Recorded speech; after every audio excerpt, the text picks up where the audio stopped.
Okay. Uh, Recognizing quorum, the chair opens the July 8th, 2024 meeting of the Community Housing Committee. This meeting is being held in a hybrid model, both in person in the hearing room of Yarmouth Town Hall, 1146 Route 28, and remotely via the virtual computer platform Zoom. Committee members may participate in person or through remote participation pursuant to Chapter 20 of the Acts of 2021, an act relative to extending certain COVID-19 measures adopted during the state emergency, signed into law on June 16, 2021, and extended through March 31st, 2025. The information to access this meeting via Zoom was published on the agenda with the town clerk and on the town's website with a minimum 48-hour notice to the public. The public is welcome to attend in person or remotely. This meeting is being recorded. So Myra Sahenich is zooming in, so you'll have to open it by roll call vote. Just asking everybody to say they're present. okay. Greg? Here. Drew? Here. Myra? Here. Lee? Here. Josh here. John here. So the first order of business is 811 Route 28 in South Yarmouth. We've reviewed the plans previously and I believe made comments, didn't we, Mary? Nothing official. Okay. Nothing like, like I said, there was some discussion about accessibility, but we hadn't prepared an official Okay. Okay. comment. And for Christina the board Megason members. is here representing her development efforts. Welcome. Thank you. Why don't we start off by just having you explain kind of what you're doing, and then we'll, I think some of us will have some comments. Okay, so right now on the property, there's a small house, single-family house, and finally, after a lot of back and forth and thinking what we could do to make it look better, help the town, and help our property look better as well, we kind of came up with this plan. They're two-story condo-style, not apartments, but they're kind of condo-style housing units, kind of four smushed together with like a laundry room, and then another 4 units in the back end. Each unit, when you walk in, kitchen, living room, half bath, closet area. Upstairs is the 1-bedroom, full bathroom with a closet. Each unit will have a small private backyard. I kind of want it to feel more like a home and less of like an apartment where you don't have your own kind of space. Apartments, sometimes you don't have your own yard. You kind of have to stay in the house. So, yeah, and we came up with this plan. I hope you guys like it as much as I do. I think it's going to come out beautiful, if we can get it going. And, yeah, that's about it.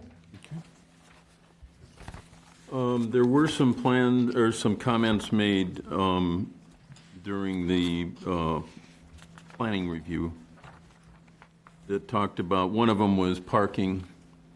There were 8 parking spaces, and I think there was a question about, is there any way to get more parking spaces because the most young professionals, couples have 2 cars, and has that been addressed at all? Yeah, so we're actually working on that.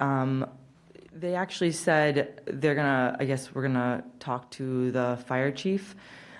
It was suggested that we try and get the ladder truck to be able to do a 3-point turn. That's why we don't have a lot of parking space.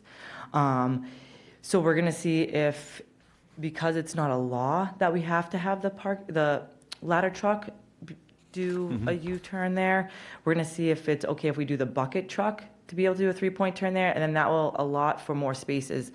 That hasn't been approved yet. That's something we're still working on getting more information with once we speak to the fire chief.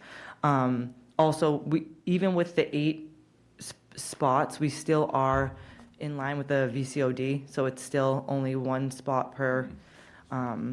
But if we can get more spots, that's, I mean, we would want that too, just as much as, anyone living there or the town. So, yeah, we are definitely working on that. Okay. I think the other comment that we had previously made was one of accessibility. All of these are bedrooms on the second floor. Has there been any thought to convert one to have a bedroom on the first floor to make it more accessible to somebody with disabilities or trouble taking the stairs? Yeah, I think we could make it work. I think we could figure out, obviously, a way to make it wheelchair accessible.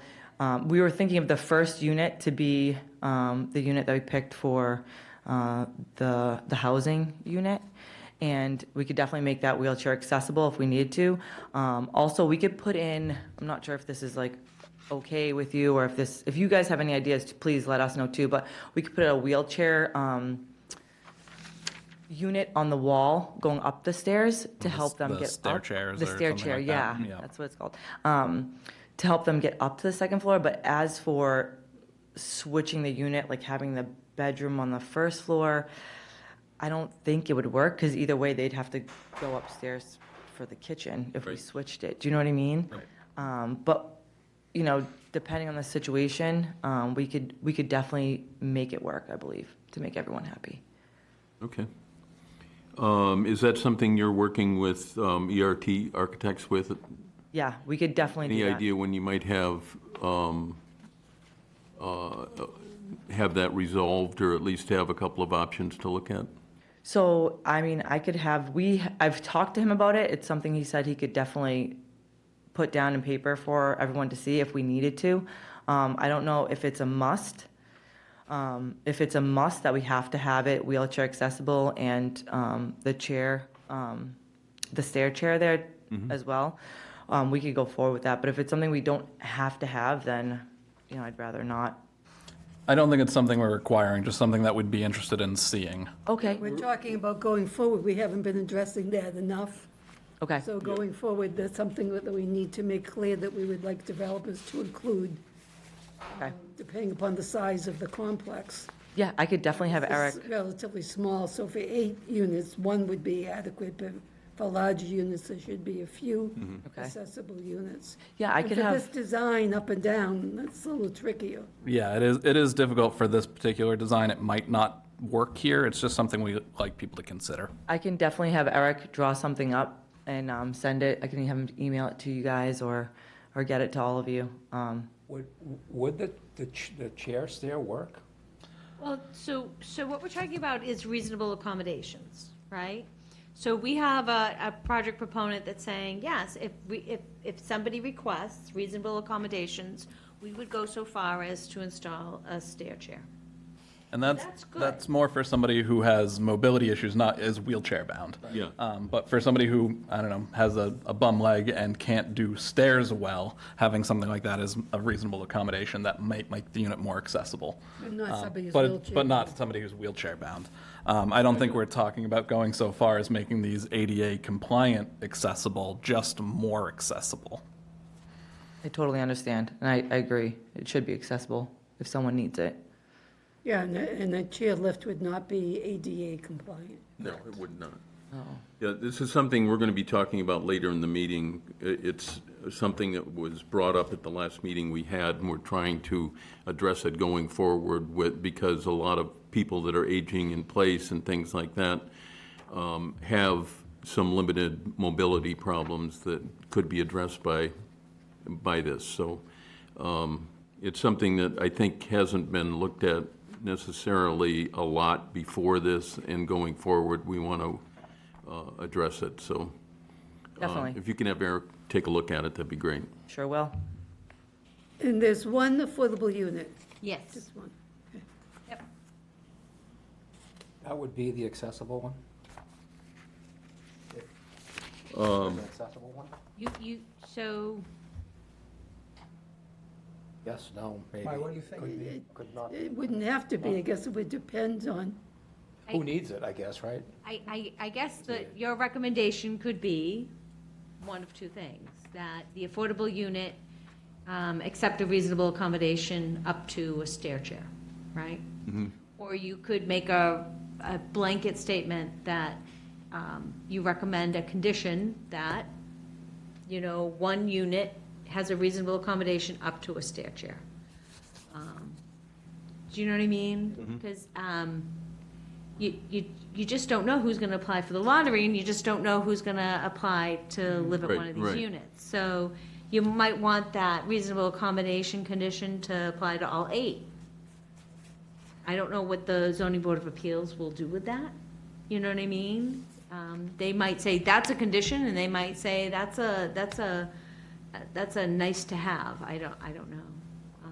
But I think it's important that you express that concern to the Board of Appeals, who's the special permit granting authority.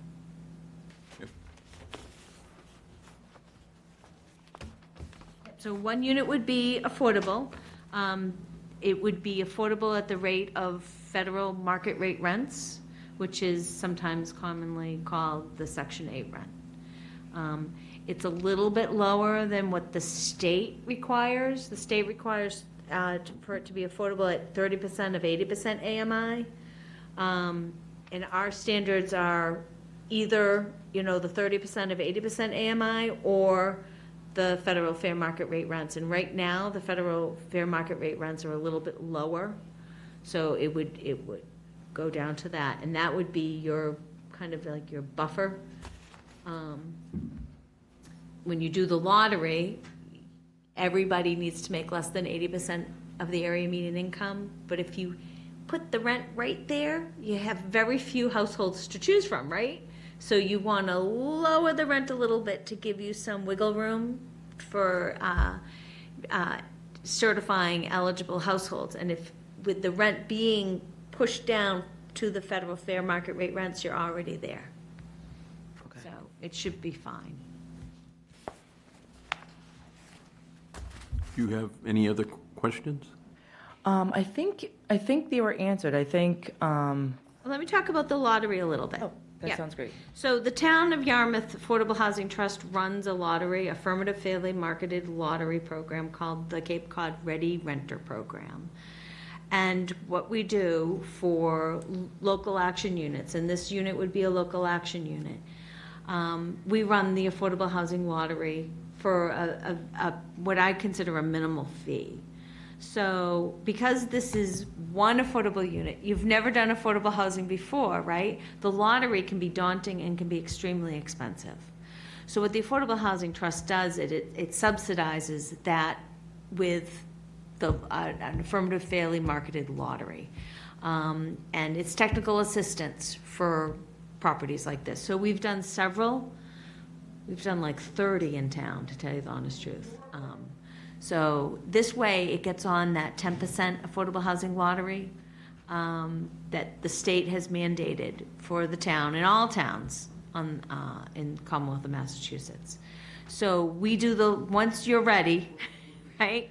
Hopefully we'll get there. Yeah, I know. So you'll be building it. You'll say, oh, you know, we're going to be ready for occupancy in 6 months, and that's when we'll hold the lottery. And that's when we start advertising. There's a 60-day advertising period. Then we get all the applications, and it takes us about anywhere from 4 to 6 weeks to process all those applications, hold the lottery, and then if we time everything right, the minute you get your occupancy permits, we can start referring affordable tenants to you. So my question, so you guys are doing almost like a background check? We only do income and look to see if they own other property. If you want to do the query, you know, the background check, the references and all of that stuff, that's fine. You just have to do it for all of the units. That's what I was planning on doing. It's just whatever your standard operating procedure is that's non-discriminatory, right? You have to do them for all 8 units. My other question would be, is it, if I required first, last, and security for all the other occupants, is it the same for the subsidized housing unit, or is it? Yep, is it you different? can require that as well, but we do, you know, allow them to get that as a gift from, like, a local human service Oh, okay. organization. Okay. Do you know what I mean? Yeah. I mean, they have to show that they can pay the rent, right? And our lottery agent does all of that, you know, looks at their income. Oh, you have to make below a certain amount, but you also have to show that you can afford the rent. Right. Do you know what I mean? Okay. And then you can require no smoking, no pets, except for service animals are always allowed. But you just have to do it for everybody. I have a question for my own. Yeah? Isn't no smoking, isn't that mandatory? So for anything, No smoking, isn't that a state law? There's no smoking allowed so in no apartments? smoking, anytime you use US HUD funds for creation of affordable housing, that development has to be a no smoking facility. So, so sometimes, State law that you're not allowed to smoke inside an apartment building. no, I think that you're allowed to, yeah. But HUD can say, I don't know how they get away with it, but they can have no smoking properties. Our money doesn't require that. Our community preservation money doesn't require that. But sometimes they're mixed, not in your case. Yeah, it's gonna be no smoking. Yeah. It's a good policy to have. It is. Fire issues alone. Yeah, Well, definitely. You know, I was just over at Shaw's and there was a brush fire Yeah, yeah. that Robert Nelson, our facilities manager, went over and put out. But I go, how did that start? He goes, I bet it was a cigarette. Cigarette, yeah. It's just so dry out there. Everybody be careful. I have another question, sorry. Yeah, go- It's go for ahead. Mary, actually, not for you.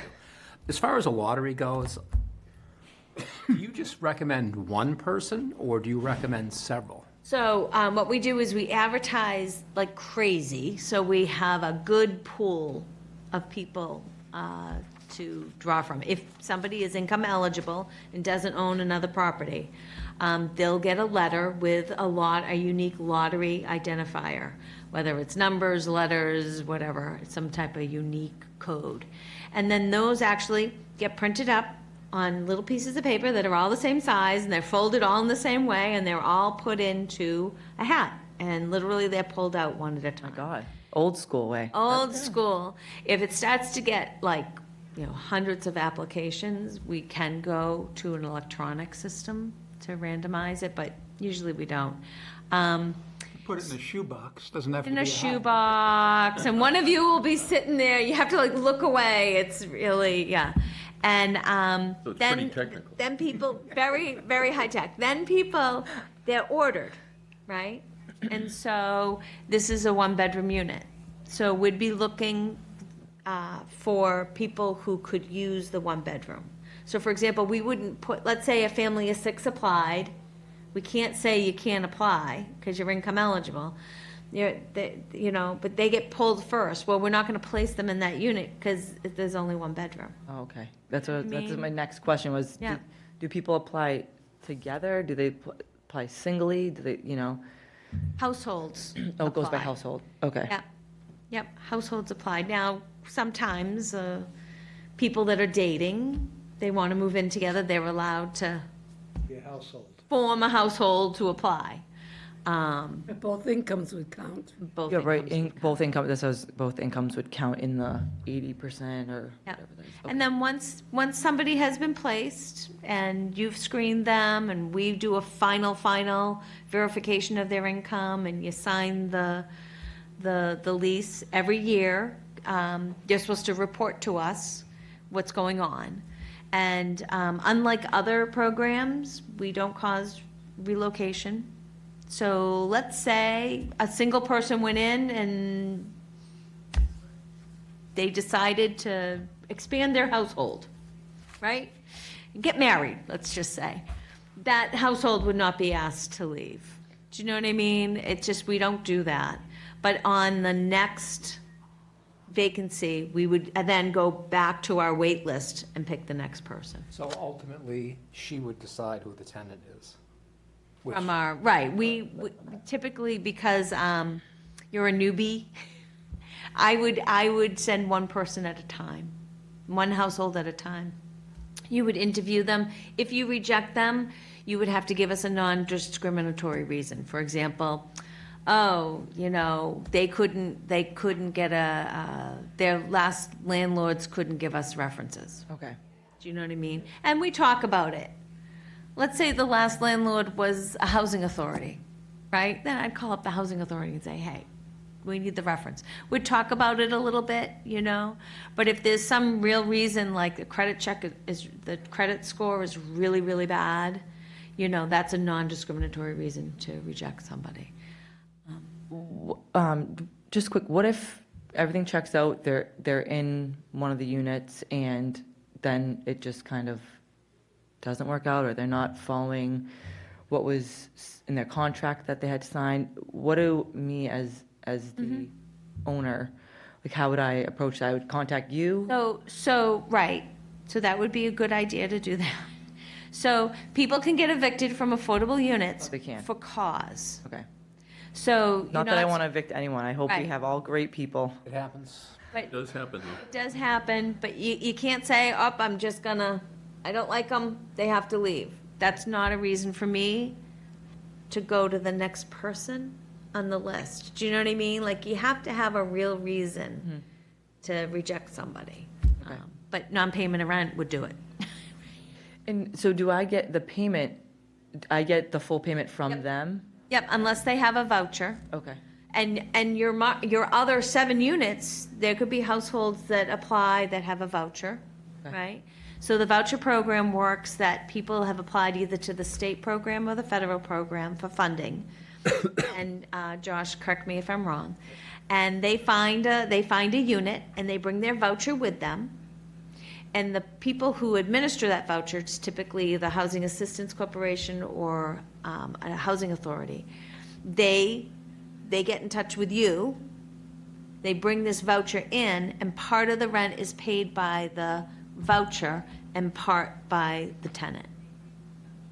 And so they get rental assistance every month. Okay. But there's a contract that you sign, like where this money is coming from well before somebody moves in. Okay.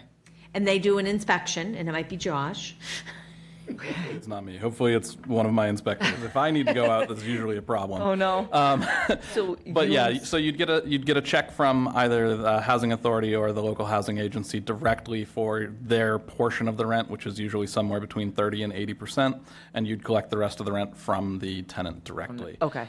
There are yearly or bi-yearly inspections of the unit from the housing authority to make sure, and they're just really looking for health and safety things, that, all the smoke detectors work, that all the electrical outlets are working properly. So really nothing different than the other units, because they should all be, Yeah. right? If you have a decent maintenance team, there should never be any issues with that.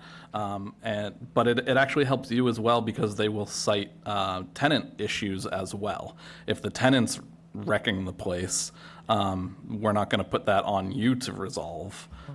So there are some protections for you as a landlord taking a Section 8 voucher Oh, that's as nice. well. Yeah. Yeah, it's really changed from a program that people avoided to now people embrace it.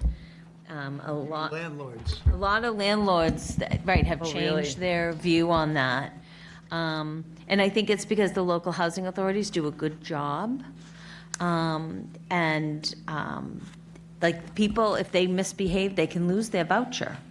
Okay. And if you have a Section 8 voucher, you can have that for the rest of your life. So it's an extremely valuable thing to have for your household. Okay. So they work really hard to be good and stay on the good terms with the the voucher administrator. So, Well, hopefully, we can provide a nice place, beautiful place for someone that needs a little bit of assistance, and they'll love it. And, it'll be not just a tiny apartment that they're in, it'll be like, almost like a home. So hopefully they can help us and we can help them, Great. tell us what's going on next door, because this proposal is not only helping this lot, but it's helping the lot next door. Yeah, Yeah, Marie's lot. I forget what number. there's two curb cuts, or there's just a. It's an a curb easement. cut. It's an easement that both of us have on the right. If you're looking at the I don't know if it's north, south, east, or west. whatever side. The side, it's on the right side of the property if you're looking at the front of the property. And Marie, she's the owner of that property. Yeah. And, yeah, she's, Cape Ann's Lighthouse there? yes, yes. And she owns the There's this tow truck little, company, the tow truck That's the company. person who owns the old Cape Annie's place, right? so this is Captain Gladcliff, Right? right? This will be built new. Yep. And then there's this other property that's The old gonna, Cape Annie's. It was a couple different things. I think it used to sell like blow-up rafts. It used to sell, I remember it well. and the building is gonna get renovated to be, I think, a 4-bedroom.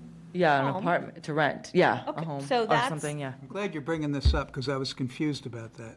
And then there's an easement. You see these double lines? It's so that the parking lot at 881 Route 28 Right. can fit. And so that there could be some like little yards in the back of the units. Yeah, we work together with her on, you know, that's she's great. helping us out a little, we're helping her out a little, so she's great, and we work together on it, so we're both happy good.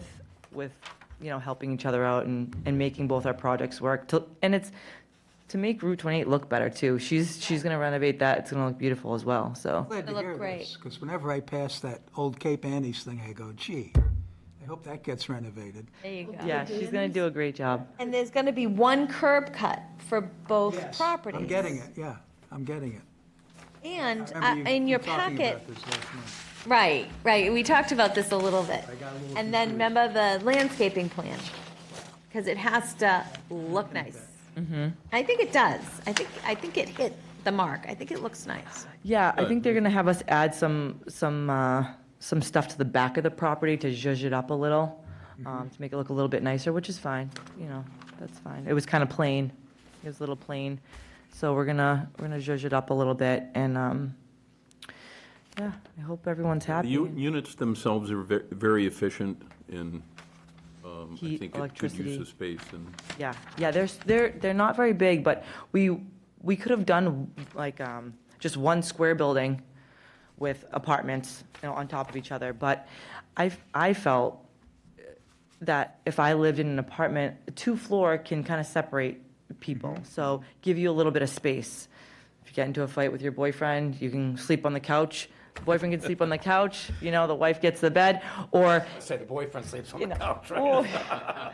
or if, you know, if you have, you know, a couple guests over or something, you know, and you want to go to bed, it's not on the same floor, it kind of separates a little bit. Yeah. And the little piece of yard that each unit's going to have, I just thought they could put a table, chairs out there and just, you know, relax sometimes. It is the Cape, you know, it's a nice place to live, so why not enjoy it? So that was my little tidbit, and I think, even though it's going to be. I like the fact that they have a little bit of space in the back, their Yeah. own little space. Yeah. Yeah, it's kind of nice, you know, they could plant flowers if they wanted to, you know, we're obviously gonna do all the bushes and the trees and all that, but, you know, if they want to make it their own, I'm okay with that, you know, as long as they're not ruining things.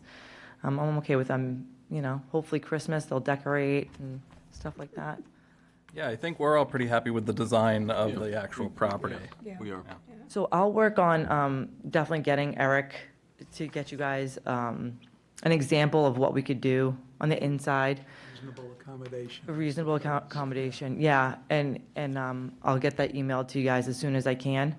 I'll email them today when I leave here, and you guys can take a look at that and let me know what you think, and if you have any ideas other than that, you know, we're definitely open to it.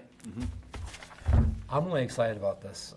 It- I really am. Yeah, it's going to be nice. I think the spots on Route 20, on 28 that, you know, could look better, this is going to be a great addition, so. Yeah. Is this anywhere near where the storage is going in? Oh, yeah. Town storage? Yeah, it will be on the sewer eventually. This will be, so not as it's constructed, but later on it will be in the storage line? Yeah, so we're actually gonna have it, the pipe already piped in, so it's easier when they build that. But then you'll have to have a system until then? Yes, we're gonna have a system, yep, until then. Mm-hmm.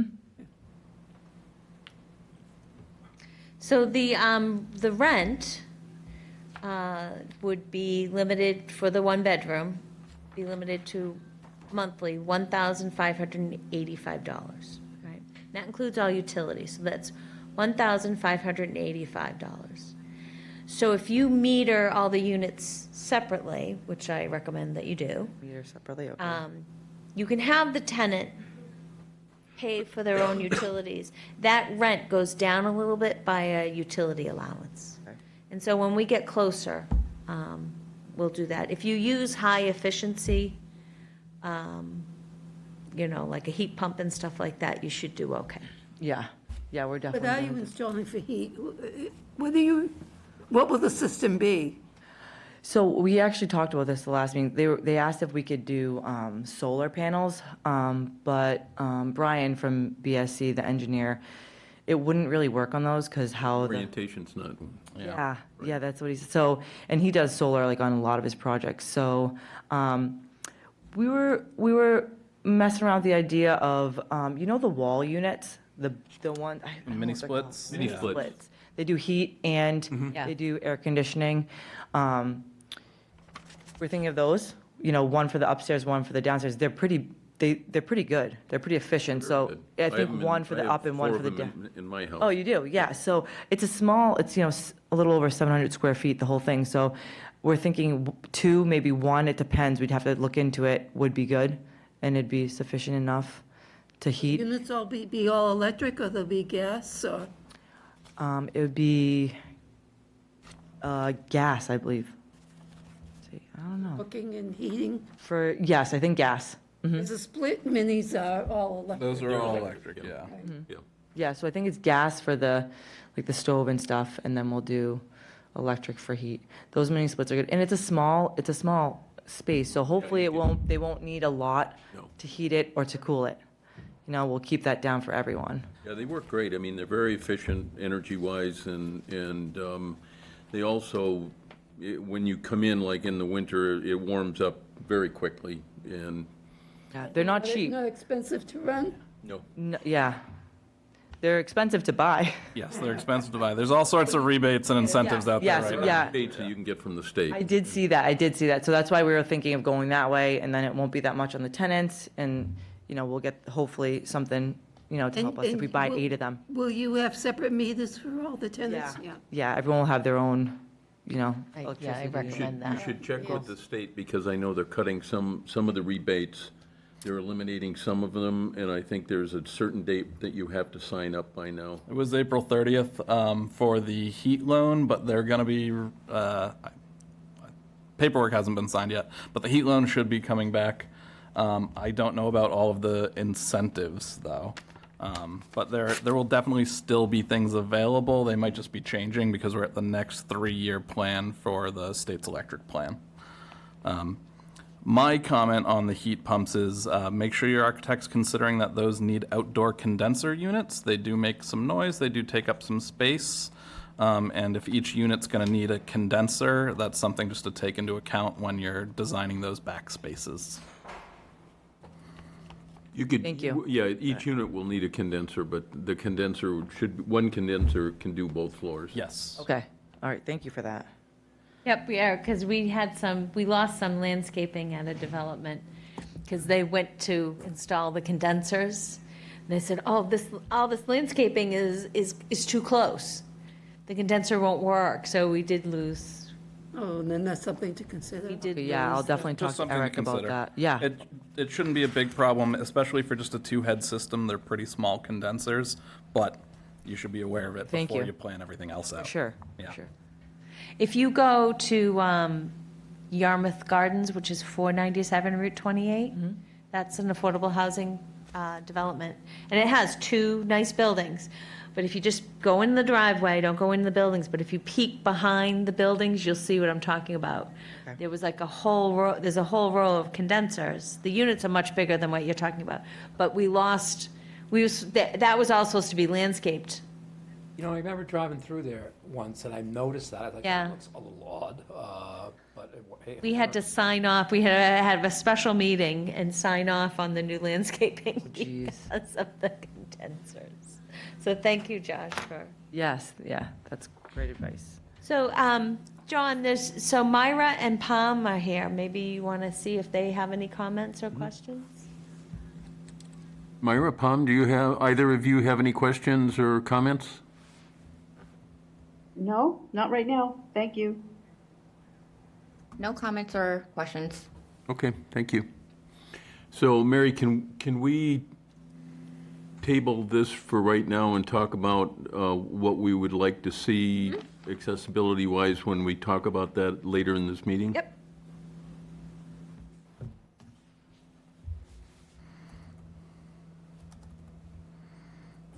So are we going to have formal requests or statements to, So typically, we haven't done this with this combination of the committee. Typically, when there's a development that has an affordable housing component, typically the Community Housing Committee reviews it, makes a recommendation, and might, recommend some conditions. So typically, it's yes, we like this project, it's providing, much needed housing. We recommend its approval. We note that the rent would be limited to the federal fair market rate rents in order to comply with our affordable housing standards. And we might either recommend a condition or something in that range that you could say the affordable unit has, would have reasonable accommodations up to a stair chair, something like that. Or whatever the architects and the housing builders, think is an appropriate language. Well, I think it's fair to say we probably all want to see this go forward, right? Oh, yeah, And absolutely. we'll have some kind of language about reasonable accommodation, but we're not going to try to throw any monkey wrenches No, into no, the no, process, not for at all. sure. Yeah, and that's what the term reasonable accommodation means. I mean, Greg can correct me if I'm wrong, but it's, you're supposed to help the people live there to their fullest potential, but not break the bank, right? Like, Exactly what it means. I couldn't have put it better. Oh, great. no, yeah, we're not gonna require an elevator, like, Help someone out, right, Right. without causing headaches or financial burden on you. Okay. Oh, that's really nice to hear. so we can table this until we get to the other item if you want. But I think they're gonna recommend the approval of the Well, if proposal. we can do it. Is everybody kind of on board that we would like to see reasonable accommodation in terms of a stair lift at the stair and probably a ramp at the front door? If it's needed. If it, yeah. It's needed, Yeah. right. Okay, I'll definitely get that. And we can say that, we can write this memo and submit it, and then we can say that the project proponent was going to, submit some example drawings Yeah. of how that would fit. Okay. And then we can follow up with the Board of Appeals at a later date. It sounds like it's gonna get continued, so we could follow up on the accessibility drawings later on. So in terms of procedure, I'm not clear if we need to have a motion and a vote. Yeah, I think you should make a motion. First thing is, do you recommend approval of the Right. proposal? Yeah. So we'll just have a simple motion on that. I move that we recommend approval of this proposal that's just been presented to us for 811 Route 28 in Yarmouth. I second the motion? And then roll call vote. Yeah. Aye. Greg? Drew? Aye. Lee? Aye. Josh? Aye. Myra? Aye. Aye. Aye. So, Then, so you want to make a condition that that the rent for the affordable unit is set no more than the federal fair market rate rents. Okay. This would be a Affordable unit condition rent for the approval. At federal fair market rate. So I make a motion that we put a condition on this approval that the rent for the affordable unit that's included be no more than the federal fair market rate. Second. To go through the Greg? vote thing again. Aye. Drew? Aye. Lee? Aye. Josh? Aye. Myra? Aye. Aye. Aye. Okay. Are we going to want to have a motion about the reasonable accommodation part of this thing, or can we just leave that ambiguous at the moment? I think that you should make a motion that you acknowledge that the project proponent is willing to. Oh, that's a great idea. okay. Acknowledge that, yeah. Because I think to Right. some I get degree, it. we're going to have to wait and see what you come back Okay. with before we That's sort it. of cement this in stone, I guess. So Anybody else want to say it besides me? you're doing so Go good. ahead, you're so You're good doing at it. such a great job. Strengths. I'm so glad to Accommodations, yeah. exercise. All right, Up to a stair chair and to a ramp at the front door, right? Yeah. the front doors. And But we're we're not specifically. requiring that only be available for the affordable unit, Is that correct? the way we want to put this? That this is, I'm not sure, isn't it? I'm not sure either. Okay. You think that's a good idea? I would do the, I think the Board of Appeals is going to be like, oh, All right, Okay. stay in your lane, right? so I move that we acknowledge that the, let me start over again. How do we characterize these people that are trying to build this? Project proponent. The project proponent. I move that we acknowledge that the project proponent is willing to entertain Willing to provide. willing to provide a reasonable accommodation for the affordable unit, including a stair chair and a ramp at the front door. Second. Myra? Aye. I don't think she heard you. Aye. Aye. Okay. Greg? Aye. Drew? Aye. Aye. Aye. Aye. Okay, I think that's all the motions we need to do, probably, huh? That's a lot of motion. Are you motioned out? And we didn't make the requirement, but it would be interesting to know what happens with the development of parking. Yeah, That was the planning. I can, yeah, I would love, as soon as we figure it out, I will definitely love to send everyone an email and just update you, because we would love more parking if we could, too. Terrific. Well, thank you for Kind of coming a- in. Yeah, go ahead. Thank you for coming in. Thank you so much. You guys were great. You made it really easy. I was nervous, but you guys are really, really great. Thank you. Thank you. Thank you. I know, you're a pro now. Wow. Is this yours? You can take it with you if you want, or you could leave it there. Yeah. I sometimes bring the plans to the Affordable Housing Trust and say, look what's going on. So Are we still on video? Are we still on TV? yes, we are. Yep, here I am. I was going to shake everyone's hand, but I don't want to be on TV. Well, you were on Thank you TV. very much for your time. All your input, and I'll get all that information to you guys. Okay, as soon as thank you very much. Thank you. Just go to Town of Yarmouth on YouTube and you'll see yourself. I don't want to. Okay. Do we want to jump into 228? Yeah, because we have no minutes, sorry. Pardon? We have no minutes, so we can go right into 228. And I think Scott is here. Oh, your pocketbook. Scott?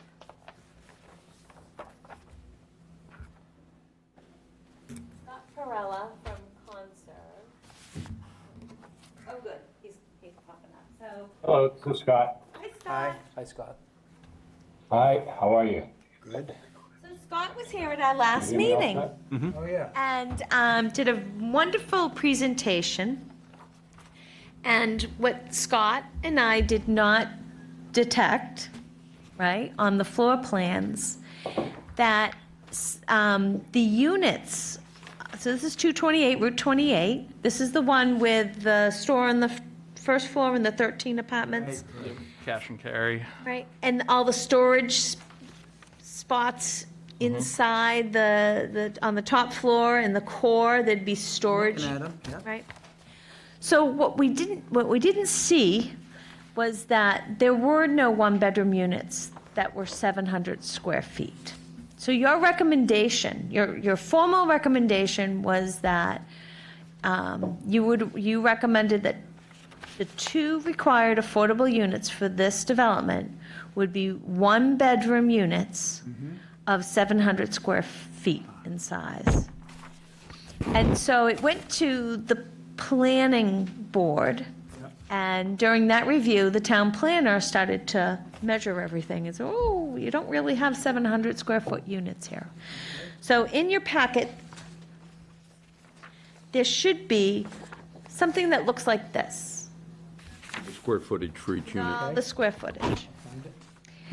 And it it has, whether it's a 1-bedroom unit, whether it has a balcony, whether it's a corner unit. And they're numbered, and you have the square footage. So, anyways, so I asked Scott, thank you, Scott, for jumping on, just because the planning board is done with this. They've voted on it, and what they said was, there were supposed to be 2 affordable units. But didn't get into our recommended conditions, right? Because there are no 700 square foot 1-bedroom units. So Scott is here to answer any questions. Your chair wanted to look at this again.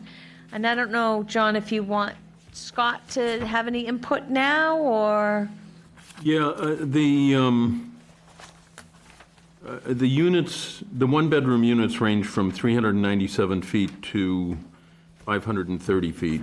And there are 5 units that are over 500 square feet, but still shy of 700 square feet, which is our requirement. And I guess the concern I have with this is that are we setting a precedent if we allow these units to be approved for affordable housing at 530 square feet? 530 square feet. No. We've had units in that range.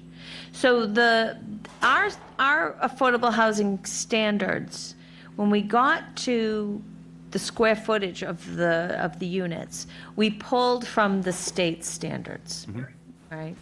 So for a 1-bedroom, somebody has something going on in the background. Okay, thank you. So, Okay, and the state standards are the state standards are for a 1-bedroom is 700.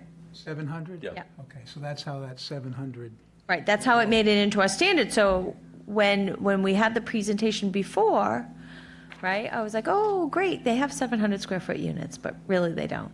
So what we've done in other cases is we've, it really depends. It's really depended. Like some of them, they were too small, so we limited the occupancy. Some of them we required, this is all new construction, but some of them was rehabilitation. So we made sure there were, new appliances that went in. You know what I mean? Like some type of perk to kind of make up for the small space. And in some cases, we pressed down the rent. so did you limit the occupancy to 1 person in some cases? Well, we have 1 affordable unit in town. It's a studio of 250 square feet. So they definitely limited the occupancy to 1 person on Only that. case that you've done that? Yeah, and we particular- lowered the rent. That's the one at the Captain Gladcliffe that's $900 a month, including utilities, right? That one is, that's how we've compensated for that small size. In that particular case, you limited the occupancy to 1 person. Yeah, yeah. Now, the one thing that we do have here is we do have the interior storage units. Right. Yeah, Which is a plus for, absolutely. But you can't count that as living space. no, you can't count it as living space, but It's a Helps perk. your living it space. helps your living space be More more livable. efficient and more livable, yeah. Can I ask Scott a question? Please. Scott, He got out of high school for 10 years. I don't know what he did. Hi. Hi. So is there a limitation to the number of parking spots per unit? I'm not sure I follow. There's a code in terms of how many are required per unit based upon the number of bedrooms. So the last proposal we just saw, right, they only have one parking spot per apartment. I believe this one has 1.5 per unit. So that's something that you can say the affordable units get priority for 2 parking spots. You know, there's things that you can do to compensate for that. You don't have to, if you're very concerned about the size, you can request one of the 2-bedroom units. The state normally wants one of each type of unit for the affordable units, right? I just want to make sure I understand this. So what is, It's not that a one-bedroom needs to be 700 square feet, it's that an affordable one-bedroom needs to be. Yes. With exceptional experience. And they started with $99. Where's that coming from? what's all the background noise there? Someone's think got it's some Scott. crazy background noise. going on. Scott's, yeah. So, right, so the state, see, you're the Housing Partnership Committee. For these units to get on the subsidized housing inventory, that you need to approve them. You need to sign the LIP application, the Local Initiative Program application. And if these units, for some reason, do not hit all of the standards that the state has to get a unit on the subsidized housing inventory, this committee has to actually vote that waiver. Okay. So we could accept one of these units that's less than 700 Yep. square feet on a waiver. Yep. And we But do we have have. an option to do otherwise? A smaller unit is better than no unit, so.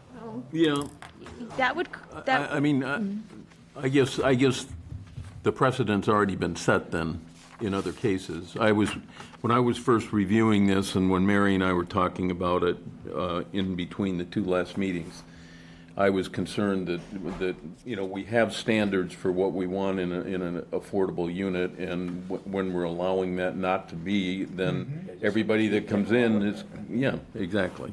I agree. So my question is whether the sizes of most of the units, are they all that small or? they're all there. There's 5 over, Copy. there's 5 units over 500 square feet. Got it digitally, so. You see that list? Pardon? Oh, yes, I do, sorry. Yeah, She's got it now. okay. Units 201, 204, 212, 215, 216 are all 1-bedroom units, and they're all over 500 square feet. The 3 2-bedroom units are slightly over, 2 of them are slightly over 600, and the other one is 635.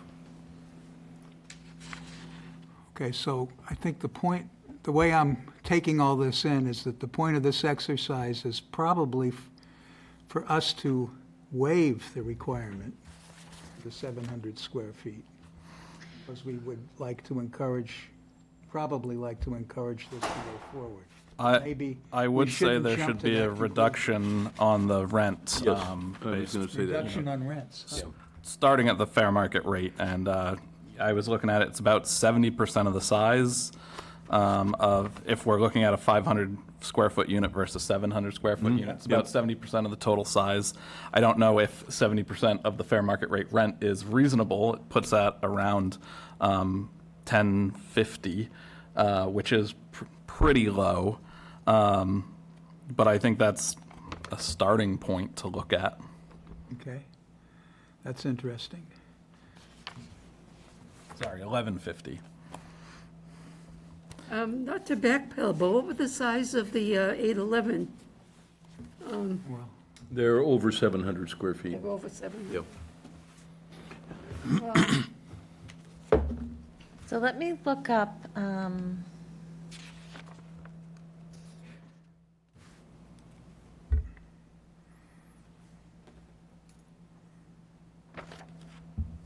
okay.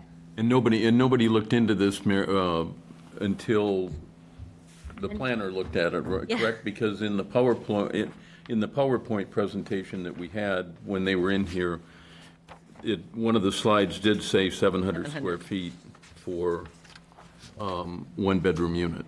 So the plans weren't scaled or dimensioned at that point, so it just sort of flew under the radar until planning took a look at it. Okay. Well, why did it say 700 square feet earlier and then it changed?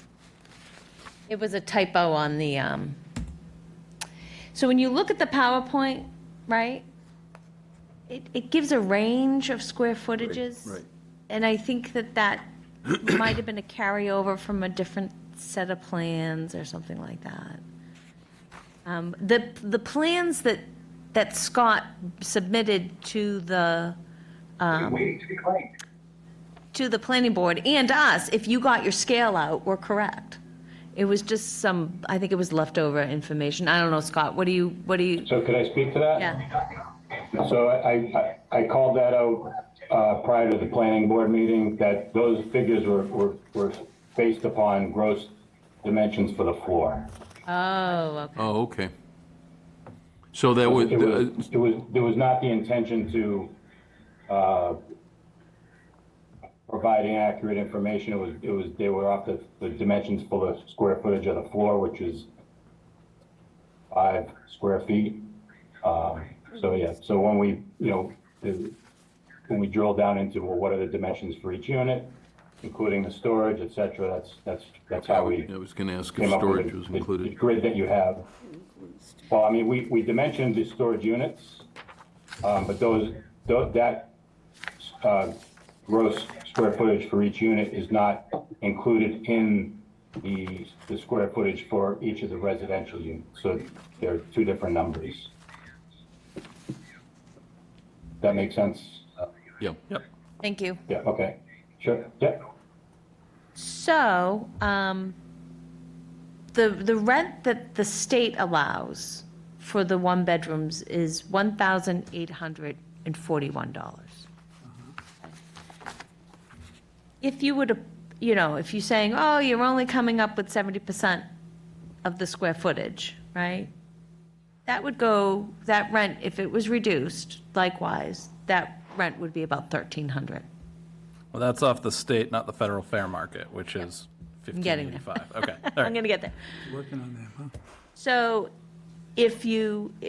so the federal fair market, without any reduction because of the square footage, is 1,586, so it's almost 1,600.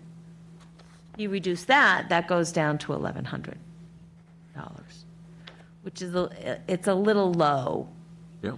That's a little low. Well, what do you mean by a little low? Well, a developer that would have 2 one-bedroom units that only bringing in $1,100 a month, including all utilities, that's really low.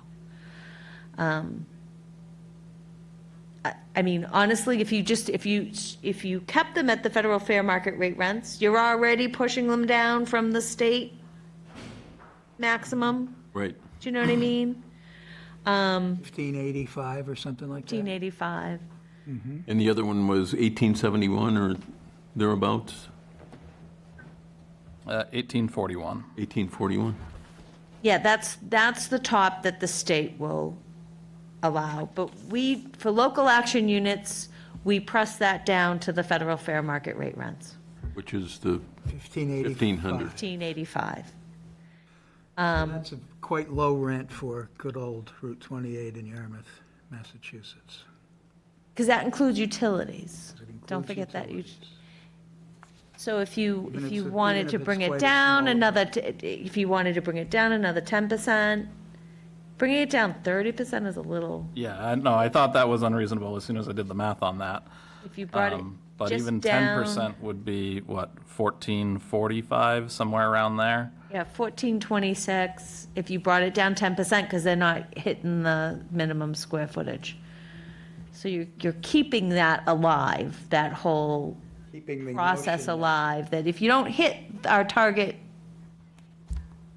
square footage, we're gonna ask for a reduction in the rent.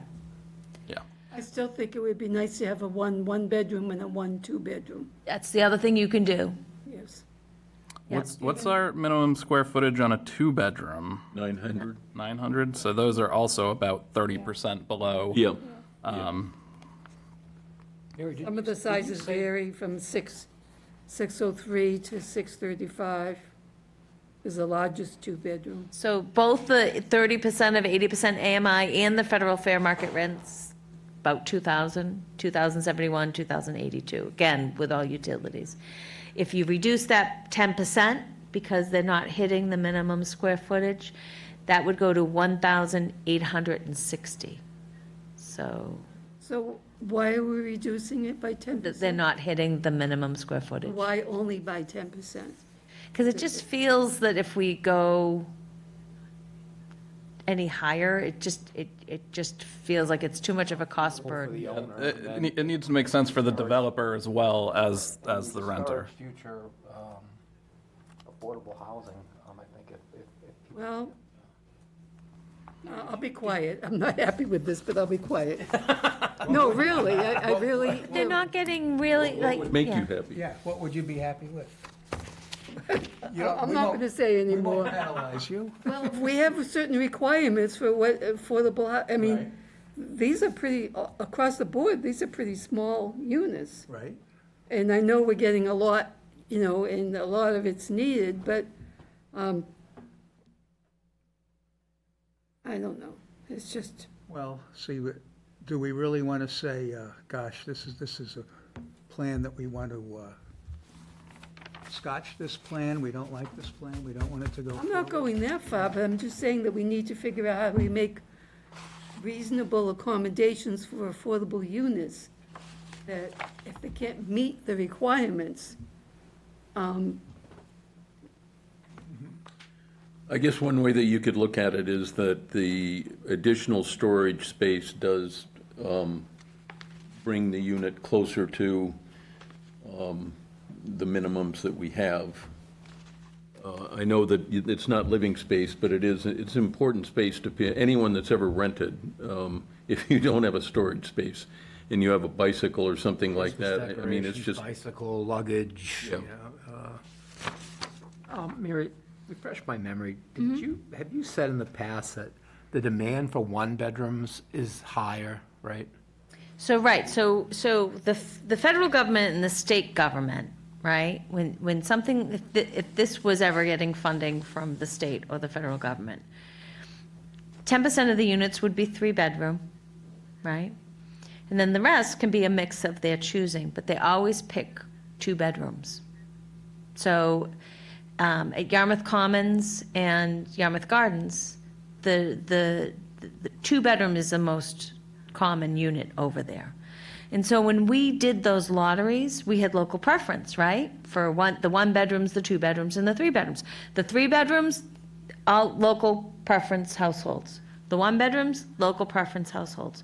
We ran out of local preference households for the 2-bedroom units.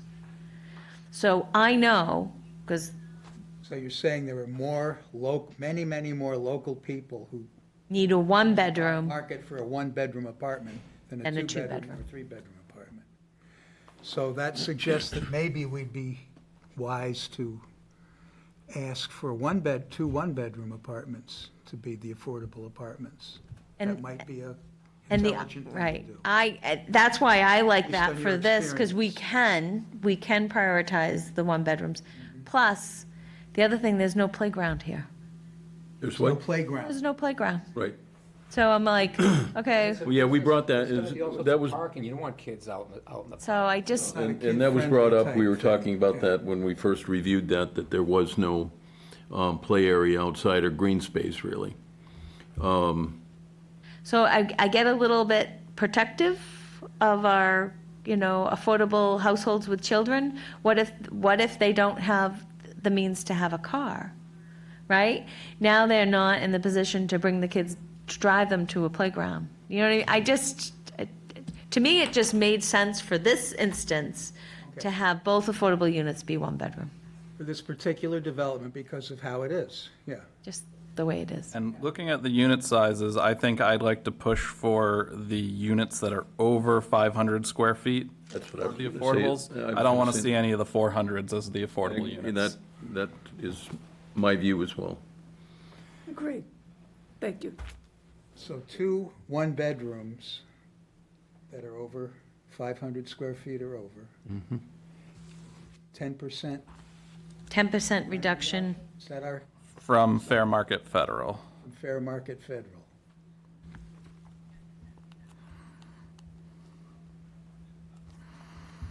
Which should be 1585 minus 10%, which is, Right, okay, so you would have the 2 affordable units would both be 1-bedroom units with a square footage over 500 square feet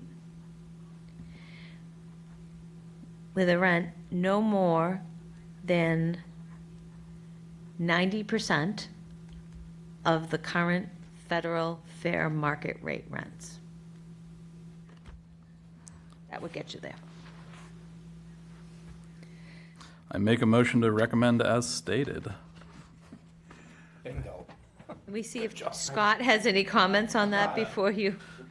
Scott, what do you think? In stabbing in Madison Park, Brian Berner. So I had a bit of a short circuit on my audio there. Could you just repeat what the motion was? The I'm not sure motion- I have any comments. The motion would be that the 2 affordable units, so basically what would happen is the committee would recommend approval of the development on the condition that the 2 affordable units both be 1-bedroom units with a square footage of more than 500 square feet, and the affordable rent capped at 90% of the current federal fair market rate rents, including all utilities.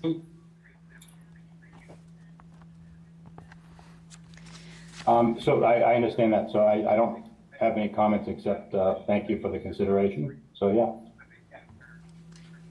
Very good. So Josh made the motion. Make a motion to recommend this project based on 2 one-bedroom units of at least 500 square feet with rent no more than 90% of the federal fair market rates. Second. Second. Okay. Aye. Aye. Aye. Aye. Lee? I'm going to abstain. Abstain. Aye. Myra? Aye. Do you want to do that again with the roll call? Start again and say everybody's name. out Oh, loud. say everybody's name? Okay. We'll start with Myra. Aye. Pam? Aye. Greg? Aye. Drew? Aye. John? Aye. May Lee? abstain. Josh, aye. Just say passed unanimously or something like that. You could say passed unanimously. or something like Well, it didn't. We had It one passed. abstention. that. Passed with, anyway. Okay, great. So I'll get that typed up and get it right to the Board of Appeals. Thank you, Scott. Thanks, Scott. Thank you very much. Thank you. Appreciate your time. Thank you. And that's going to be a nice language to put in the regulatory agreement, so.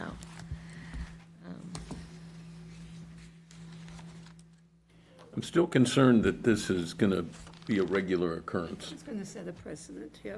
So, I did get some feedback from a planning board member, saying, gee, there's a lot of 1-bedrooms being proposed. Now, we could do all 1-bedrooms for quite some time before that need was met, but it's something to think about,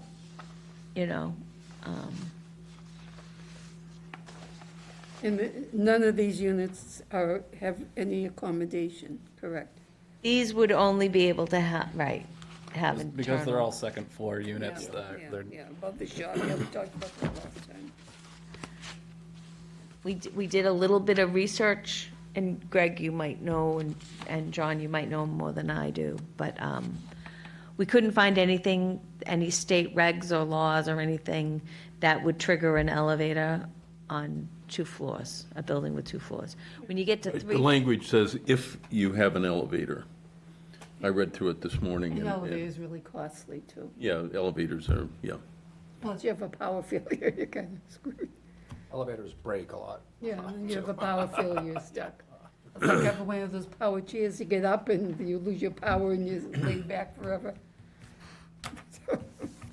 Well, this I'm is not- something I'm that not- it's worth thinking about. I mean, like the thing about the square footage and having small apartments, it's not something that personally disturbs me, but maybe it should, you know, I'm not It really sure. disturbs me. Yeah, right, I see that. Disturbs me, And it's something that's worth thinking about, you know? yeah. What do you, and like you say, the precedent going forward and all that. Yeah, and it disturbs me from a standpoint of, you know, I mean, you look at some of these, you know, you've got a one-bedroom unit that's 397 square feet. Right.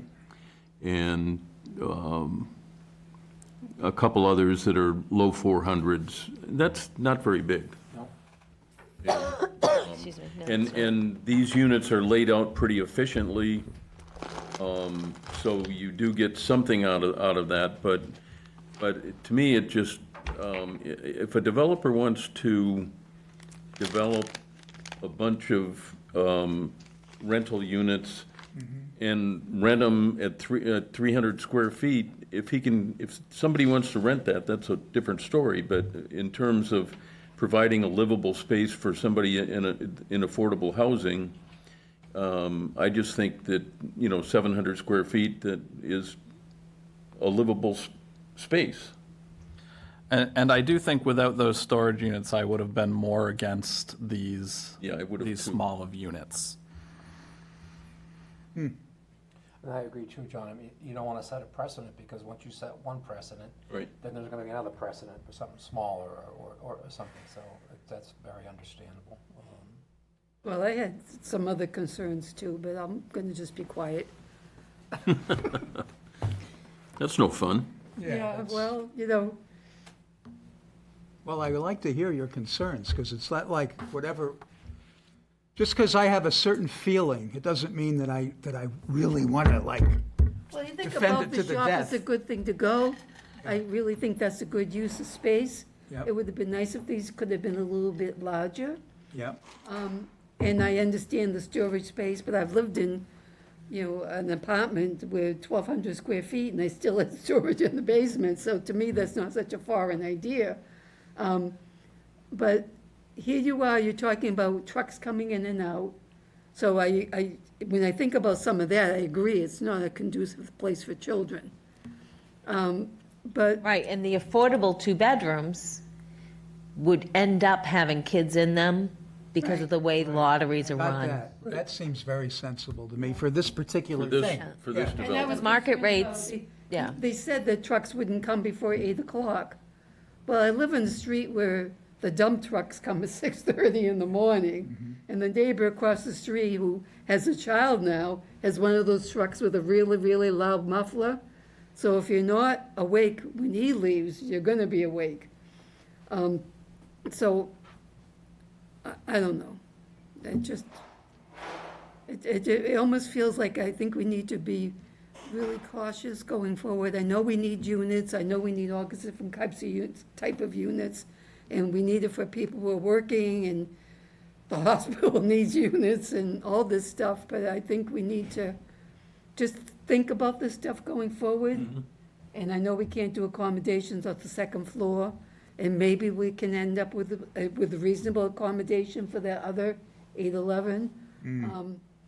So it's just something about it that kind of sticks in my craw a little bit. It makes me feel like, Well, I think that's coming up on our list with compliance with ADA. So we'll talk more about this. It is important. Yeah, it is. It is important, and you know, with the town being interested in developing mixed-use projects on Route 28, this is going to come up more and more, because you're more than likely not going to have a ground floor unit again, you know, in a mixed-use project. Yep. So, It's not encouraged. It's seriously not encouraged, yeah. So I can draft up some language for the standards, which I have not submitted to the select board for review. But that if you don't hit these standards, your rent, the affordable rents will be, dropped accordingly. I thought that, going down to 70% of the rent was just a little too much for not having it in our standards. But if we put it up front in our standards, Percentage of square footage, and then that's it. and then they know what to expect coming in. So I would leave it as percentage of overall square footage, and make it somewhat painful. Well, that's what she's talking about. Yeah, I mean, are we talking 30%, or are we talking 20%, or? I think it depends on, it's 700, what percentage of the unit is Yeah. it compared to 700? Right, So on the smallest one of those, it would have been cutting the rent in half. That would have been around $700 or $800. 397 So square then feet. yeah, I would, I mean, if it's 30% under 700 square feet, then it's 30% less rent. Yeah. And, Yep. and that would let's do that. And if be we painful enough that. codify that, then that's. People are going to abide by the 700 square feet. And I really appreciate you saying And that we expect the affordable units to be the largest units. Yeah. If units that are, again? if the units are undersized. Yeah. Right? That the housing committee is gonna want the affordable units to be the largest units and prorated down. And because of the percentage decrease, it'll actually incentivize them to give us the larger units because it will be less of a cut Right. on that federal fair market rate rent. More units to begin with, but larger units to begin with. Yep. I mean, I've lived in tiny places like this, and it's like. Yeah, I not know, great. letting them know it up front is huge. For the developer, the owner to know up front, I think is very important. Yeah. It's not Yeah. like I do someone's too. pulling the carpet from underneath them, but I think it is, and it will incentivize them to make a unit that's 700 square feet or larger and know where that's going in advance. Yep, I can draft up some language for your next meeting. Okay.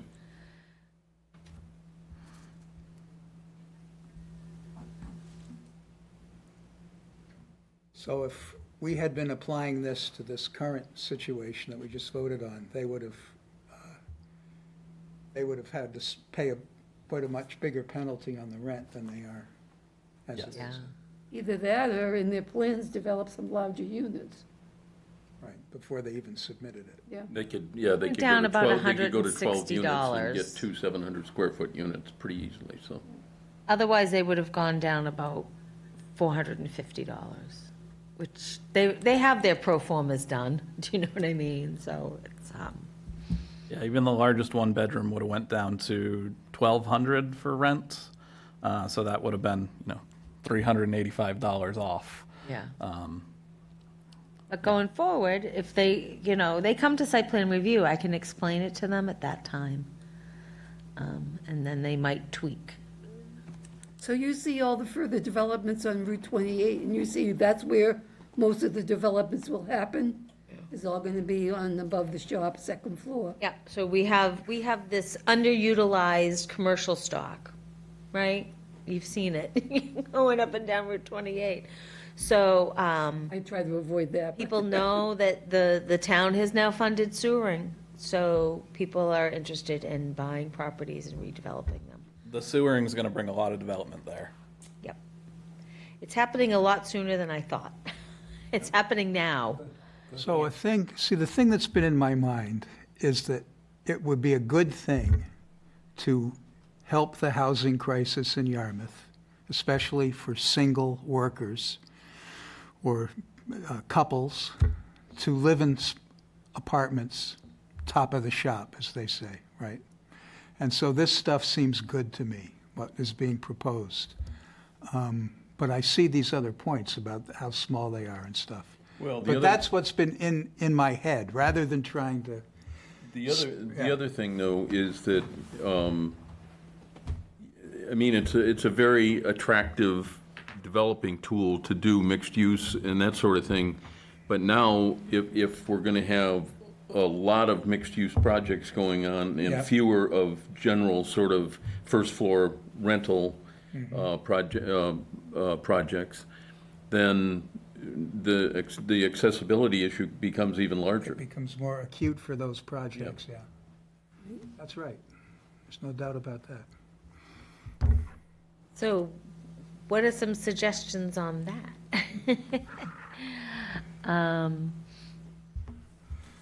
I think it's something we're gonna have to look at as this evolves, but we should be pushing for accessible first floor units on any multi-story housing project. Agree, agree. Yeah.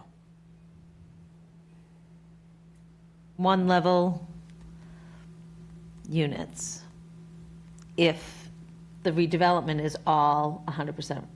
Yeah, there Residential. should be Well- accessible ground floor units. The other thing too is if you've got, maybe we start thinking about the number of units that are in the build-out, but at what point does an elevator become affordable?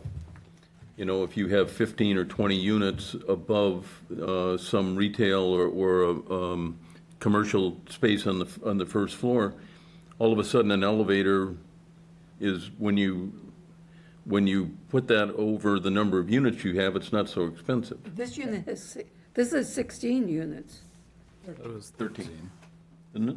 No, 13 13 one bedroom. different unit numbers, but when you count the bedroom units, it's actually Oh, 16, no? 16 bedrooms, okay.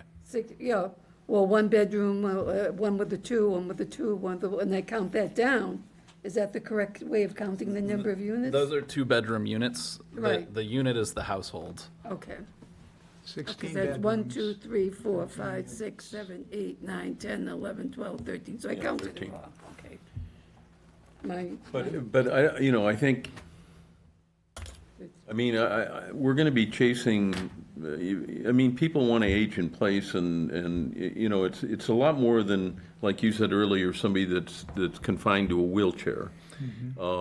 There are a lot of other, and when I was looking at it online this morning, the Fair Housing Act, and it's really fair housing, it's not ADA that we're talking about. The ADA only comes into play, Title III is commercial spaces, Title II is university housing and that sort of thing. So it's really a fair housing issue. And then you get into, is it fair housing or is it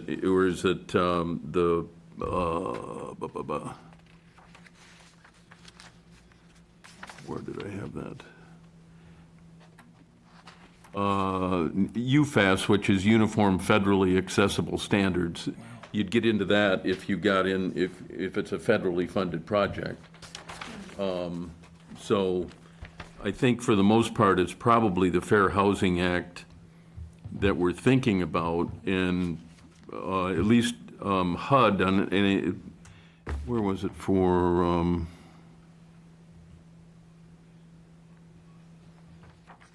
The state is 20 or more units, 5% have to be accessible. And then federal, That's one accessible unit per 20. yeah. That's not a lot of accessibility. No, it's not. No, it's not. I mean, and then the Fair Housing Act says four units or more, you have to have an accessible unit. So, and they're much more strict than, and I'm kind of surprised that the state is as lenient as they are, because the Massachusetts accessibility standards, for the most part, are more strict than ADA or any other standards that I ran into. So I don't know, I mean, we should think about maybe coming up with, maybe basing it on fair housing or whatever, and go from there, to try and, because I think we're just gonna be chasing our tail forever on the accessibility issues. Absolutely. Our population is overwhelmingly young and old with not a lot in the middle. So we're going to run into those issues for sure. well, I haven't read this. I did look at it quickly, Yeah, I found that online but this aging in morning. place, is one thing I did to the house I bought. I took a half bathroom and I created a walk-in shower. I did things wrong, I could have done things a little bit better, but I made it accessible for me to age in place. But you don't have to just be elderly to have a disability. No. Absolutely. Absolutely. No, one of the things I read is 90% of seniors want to age at home. Yep. Basically, and 45% of people 65 to 79 years old have some kind of, have some household activity limitation. So they're big numbers, and Well, I'm very fortunate that the previous owners put the washer and dryer on the first floor. I'm on one floor, but a basement, and it was downstairs, and now it's in a closet on the first floor. So that makes it, I wouldn't go up and down carrying laundry. I wouldn't do it. I wouldn't be able to do it. But there are, and I think our population is skewed dramatically more with an older population than the statistics they're talking about in. Massachusetts has, Cape Cod, Barnstable County has the oldest population, one of the oldest populations, I think, across the country. Certainly in Massachusetts. Certainly, yeah. So you were saying that one of the studies you were looking at was putting it at one accessible unit per 5, and the other was 1 per 20? Yeah, and I just looked at it quickly this morning. I'll do a little more in-depth study on that, but it's something maybe we can carry this over to a later meeting once we have more information, but Yeah, but it's true. It's like whatever you look at, there's no consensus with these federal laws and these regulations, you know. But I think we can all agree that there's a need. Right. So it's hard to figure out what is the number that should trigger something. I like that idea that if it's 100% residential development, that, you know, they should know that we're going to want the affordable units to be on the first floor and be one floor living, right? If possibly, if Eric Trolley knew that ahead of time, he would have done something different to those 8 units, right? It's kind of hard to do it now. It's all done and it's. yeah, I'm not sure he could on that particular site, but One of those units could have just been 1 story. Studio. And not had a second floor on it, and that could have been designed differently. Right. But yeah, we're beyond that Right. point in this project. It would have been a small little studio, all on one floor. But, that's progress right there. But then, you know, what's the number of units? What would be the trigger to say, okay, that affordable unit needs to be accessible? So inclusionary zoning in town, the trigger is 5 units. You produce 5 new units, new lots, new units, whatever, you have to start to provide affordable housing. yeah, and the Fair Housing Act talks about there's 2 different kinds of units. There are fully accessible units, which is essentially, you know, bathrooms with roll-in showers and the whole thing.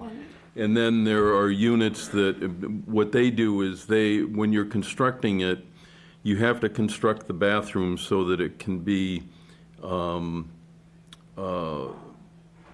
renovated to accommodate, like put blocking in the walls so you could put in grab bars if you need grab bars or something like that. So they're relatively easy things that you do to Under the just. stove top, under the Yeah. sink, things like Yeah, that. well, Shower. not even on cabinetry necessarily, but unless it's a fully accessible unit. But, Is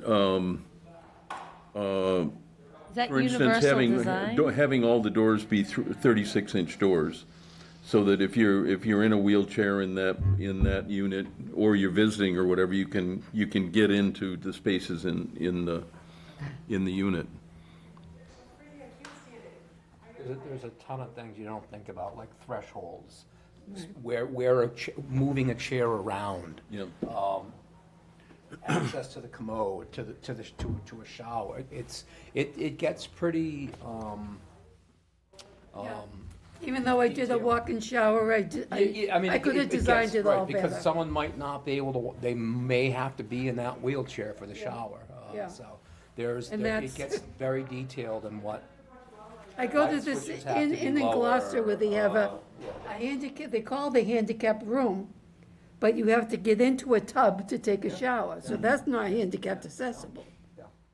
If you're in a wheelchair, or you're really disabled, you're not gonna, I mean, that's why I put a walk-in shower in my half bathroom, so I didn't have to get into a tub to take a shower. Because that's risky. Those things are risky as you age. things that you wouldn't for think about anybody.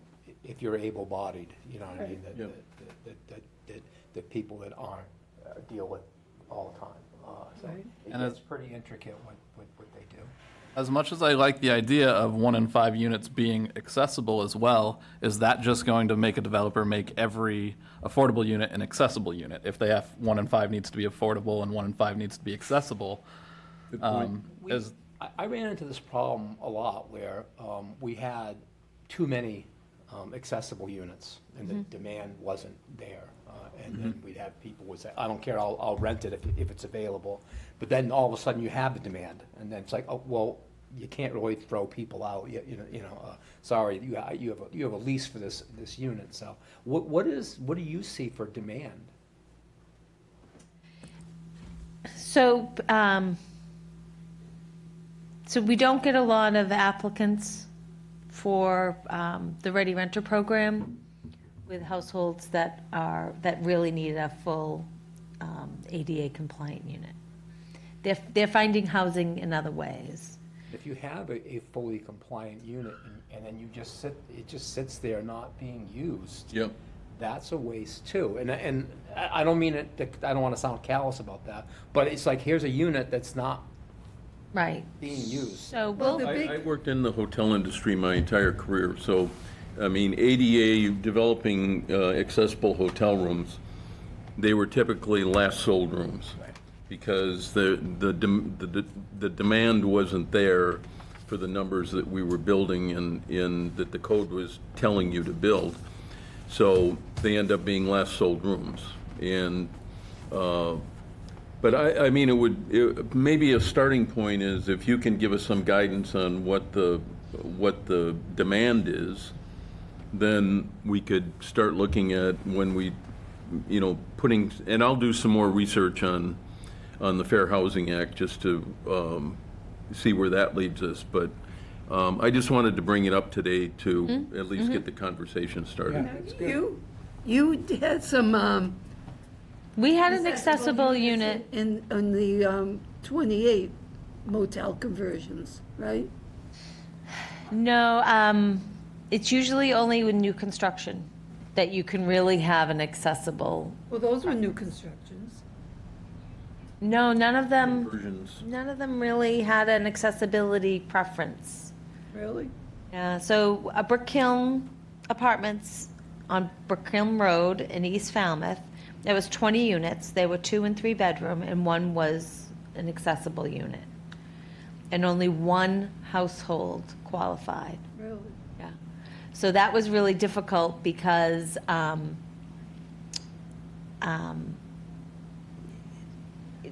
when we first, our first round of lotteries did not give us enough people to fill all the units, so we had to open up the list again to first come, first serve. And the minute an accessible household applied, they got the accessible unit. So that's, to me, that tells you the demand isn't there, right? But then again,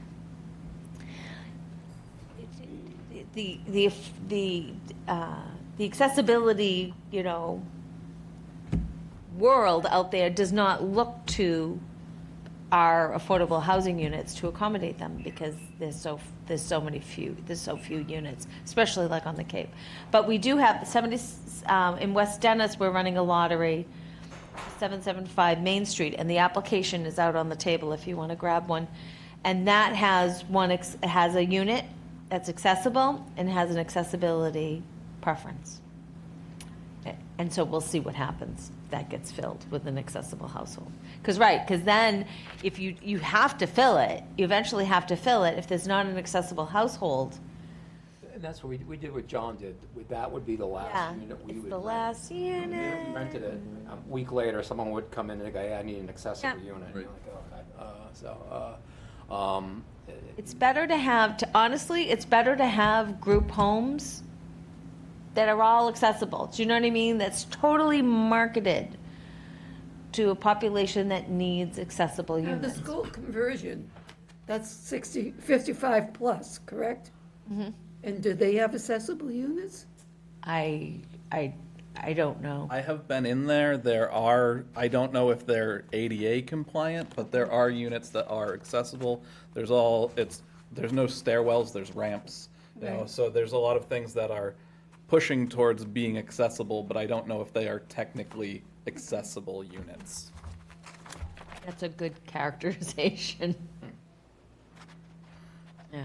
Well, maybe the first step is to at least require new build projects to comply with fair housing and build in blocking for grab bars and things like that, so the unit could be, it could really be adapted for a very low cost.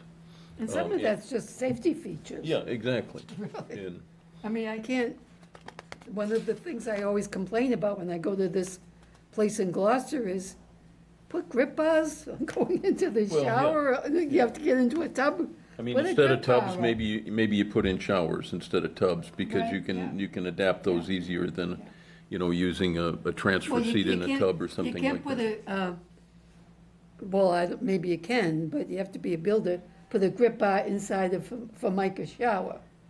You know, with the plastic showers, but you can put it in the wall going in, so you can Yeah, hold on to it. well, I mean, getting coming there are out. ways to do it that you could, if there's blocking in the wall, you could do it. Yeah, but it's It's gotta more be designed complicated. for it. Yeah. Just has to be, My sister, who's older than me, said, I have grip bars in my shower, and I looked, and there's those plastic ones that, it adheres, and they're very, very unsafe, very unsafe. I said, that's not a grip bar.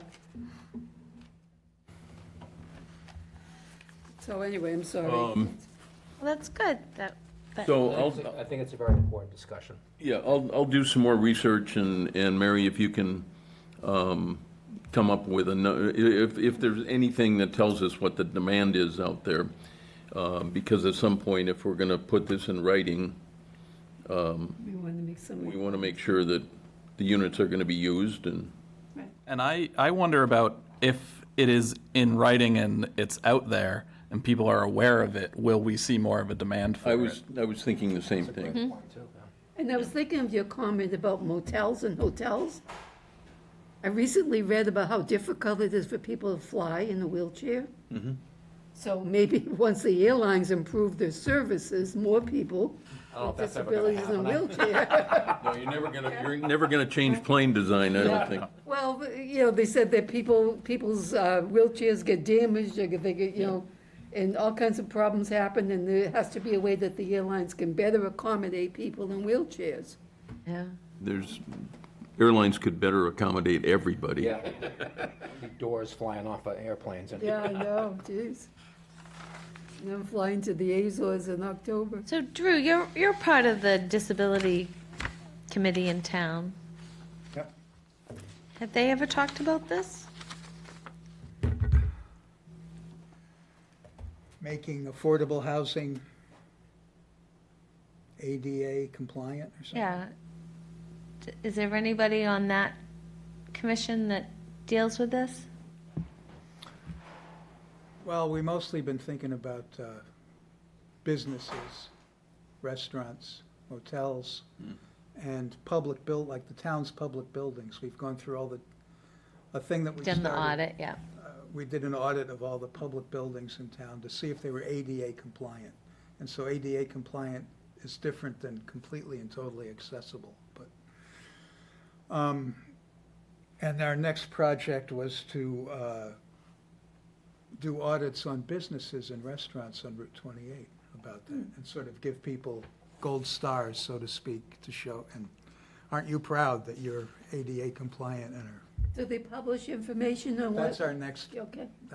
project, yeah. In terms of affordable housing being ADA compliant, as we've been thinking of it, we haven't really grappled with that, no.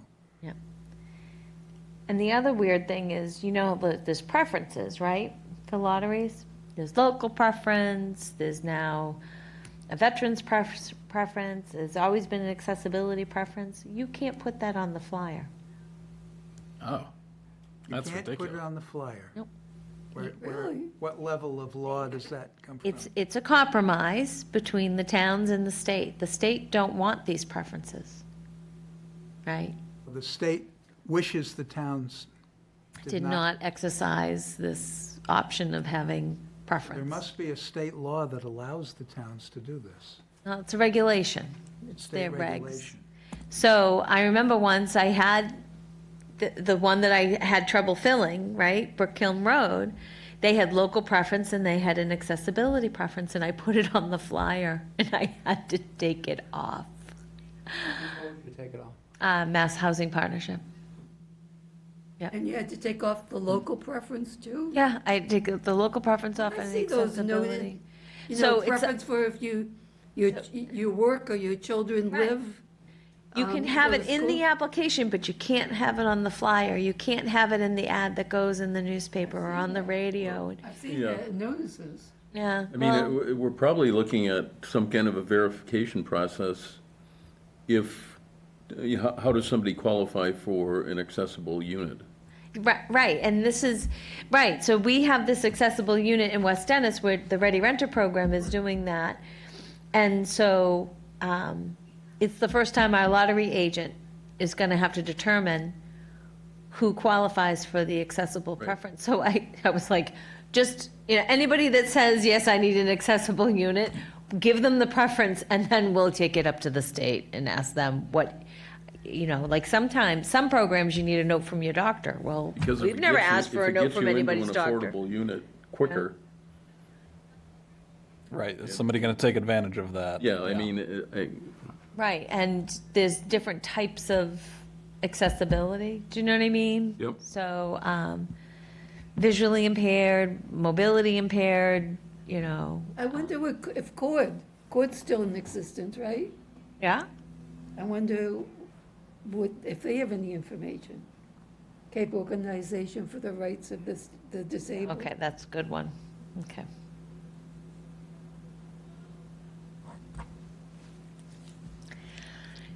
Yep, and if anybody's out there that knows, You want to know now? my phone number at Town Hall is 508-398-2231, extension 1275. There might be an accessibility expert out there that's watching this conversation right now. What would you want to know from that expert? Just how do people develop these units, these affordable units that meet that need? What's a reasonable trigger for us to start requiring these units? For the town, And what the need is, and, yeah. but there are lots of different disabilities, yeah. If you built, like Forward, right? They built group homes, and one group home, and it was filled right away. And remember on Brush Hill Road? Remember there was some development of group homes on Brush Hill Road? Those were filled right away. So it's almost like if it might be a need that's better if we just had all the units of one development ADA compliant and accessible, do you know what I mean? But that would mean a subsidy from the town to create. Anyways, do we want to get back to the agenda? yeah, I think the next thing is Affordable Homes Act Housing Bond Bill update. yep, so I think it was the House, so it's been passed by the House and the Senate. The bill, what they passed doesn't completely match, so Got it's, to negotiate. they're in committee to resolve the differences. It is more, in both cases, it's more than what the governor had originally wanted, which was 4.1 billion. One of them passed a $6 billion dollar bond bill, the other one passed a $5.1 billion bond bill. One of them passed $1 million for the MWRA to expand so that they could increase the wastewater infrastructure, to increase housing, and the general Boston area. The other, I think it was the House that passed it, the Senate didn't pass that Right. piece. So it's very interesting to see what's getting passed by the House versus what's getting passed by the Senate. The transfer fee out too, right? Yes, Millionaire's tax or whatever you want to call it. millionaire's tax. So, I just heard this morning that Governor Healy signed a law allowing the town of Chatham to increase their hotel tax by 2%. That's just for Chatham, that's not for the whole Right. state. I think we already did that. We need to Yeah. draft- Yeah. I think, I remember looking at the percentages across the Cape, and I can't remember if Chatham was a little bit lower, That makes sense. but That extra tax has gone to our wastewater bucket. Just because we do so well with be CPC. lower and still be getting a ton of money because of the cost of hotel rooms in Chatham. Chatham Bars Tom Inn. Brady and Robert Kraft were there a couple Yeah. weeks ago, Yeah. so, Fun, and Elton John. fun. Okay, Soldier On. I haven't worked on it, sorry. Okay, No update. all right. Reports and actions, Chair's report, I have nothing. Home Consortium, I am, jumped through all of the hoops I have required to jump through. I went to get sworn in last Tuesday, and the person had a family emergency, so I'm trying to schedule something for this week, so I should be all set. I haven't jumped through my hoops yet. That's the end of my business's. General hoops, so, yeah. Yeah, it's the end of my company's fiscal year, so I just haven't made the time to do all that, but I will be getting on that as well. Yarmouth Housing Authority. Yarmouth Housing Authority, tomorrow, we'll have what to me is an important meeting to try to keep this long-standing, slow as molasses moving idea of building housing on Forest Road going. It's a key vote we're going to take tomorrow. Is there an RFP yet? Is that still a work in progress? It's a work in progress. It's really done, but the thing that's called EOHLC now has a lien on that property, and we have to get them to release that lien. What does that acronym stand for? Executive Office of Housing and Livable They Communities. call it DHCD, Yeah. Yeah. Okay. but it's EOHLC, or just Yeah, HLC yeah. now. So that's like the final hoop we got to jump through. There's a lien because they gave some money to an earlier version of this idea some years ago, contract for assistance, and that has to be released or waived by them for us to go forward. That's my report Okay. on that. Planning Board? How about the trust? Pardon? How about the Affordable Housing Trust first? Yeah, skipped one. Oh, I skipped one. Yeah. So, so the Affordable Housing Trust has programmed out $2 million for this next fiscal year, so I'm going to be really busy. $500,000 for a home repair program. Almost a little bit more than that for a buy-down program. Unfortunately, we didn't get any responses to an RFP to buy real property to convert to affordable rental housing. So the trust might be buying something themselves. I don't know. We'll have to talk about that next week. The trust meets next week. So the request was to see if there was any homeowners looking to sell to us specifically? No, or agents or property management companies that wanted some funds to go buy real property and convert it to affordable housing and rent it and manage it affordably. So we didn't get any bites. So that RFP was issued, it was due July 2nd, we didn't get any responses, so. So that's like that's the easiest way to do it, right?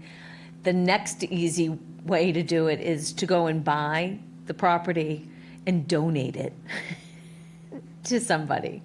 So that's the second way. So we'll see. we'll see if that's going to go forward.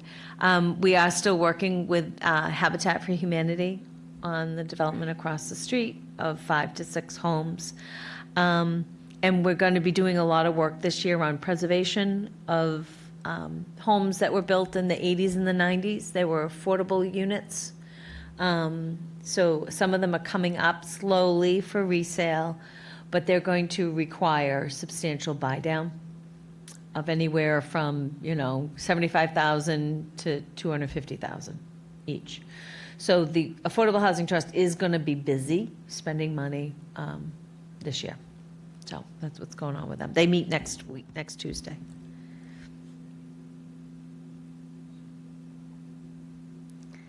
Then the planning board, I think the thing about the planning board is that they recommended Route 28 as a road project to the Board of Appeals for approval. So that was the big thing. And so what happens with these developments like 228, right? These project proponents, it's reviewed and reviewed and reviewed and reviewed and reviewed again. And so sometimes we're the last ones to review. Sometimes they get a little weary of, don't ask me one more thing, So I think that was really the case. The planning board was like, no, we don't want them to move their interior walls to meet that 700 square foot requirement. Community Preservation Committee, I don't have any report, I'm not sure when we're meeting next. I believe the RFP has either been sent out or be released soon, has it already gone out? Right, so CPC had its annual meeting, right? Its annual public hearing. Well, we already did that. Yeah, and then if they haven't already, they're about to issue their application Right. for next year's funding. And then, that's when we meet once a week, review all of them, and people come in and talk about their projects. And in between, people contact Dawn Marie, and that, she's the administrative assistant for the program, and she's very good. And she, answers their questions and so forth. So last time around, we had a couple of projects that weren't really ready, it didn't pass muster. So they withdrew their application, so who knows what will happen going forward. So when I first offered to be on that committee as a representative on this committee, I was in the middle of working on really big projects, and I had no idea how time-consuming it was going to be. Because we met once a week forever until all those decisions were made.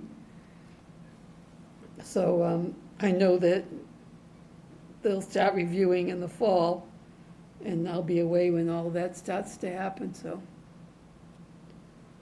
Okay. Department of Community Development? The only thing that's going on well, there's tons of going on, but the newest thing is there's a survey out to name the old marina site park. So I'll send that link to Oh, you. yeah, so that, So that's, What do you call it, the old what? we call it internally the Riverwalk Park, but it was the marina site, and then before that, it was the drive-in site. Right. Across from Parker's. Yeah. I always thought of it as the drive-in site for some reason. yeah. So Yeah. that's going on, and the 3 parks, like in the 200th, Route 28 in West Yarmouth, where the old Yankee Village was, that's going to start, that's been all designed, and that will start to get bid out. So there's some big stuff going on Route 28. I did meet with CEDC in June about possibly them helping identifying gray fields on Route 28, and I'm due back to meet with them tomorrow evening. So I made that push, and they said, will you come back next month? I said, fine. We'll see. See if they're interested. If not, we can do it. But that we can then say, well, look, we went to everybody else, seeing if they wanted to do it. Okay, upcoming meetings? Yep, so if you want to start doing working groups, the next date I'm available is Monday, July 29th at 3 PM. Or we can put them on hold until the fall, whatever you guys want. I'd prefer to put them on hold for the time being. But doesn't really matter. I put them on hold until the fall. Hold. Yeah, We have a consensus, I think. yeah. Hold. Yeah, You got to know when to hold them and know when to fold them. That's right. right. So the next committee meeting is the 12th at 3. Yep. And anybody have anything else? I have nothing. I move we adjourn this meeting. I second it. Now we've got to have a roll call vote. Roll call vote. Pam? Aye. Okay, is Myra, are you still there? No, she had to leave. Okay. Greg? Aye. Drew? Aye. John? Aye. Lee, aye. Josh, aye. Okay. Yay. Awesome.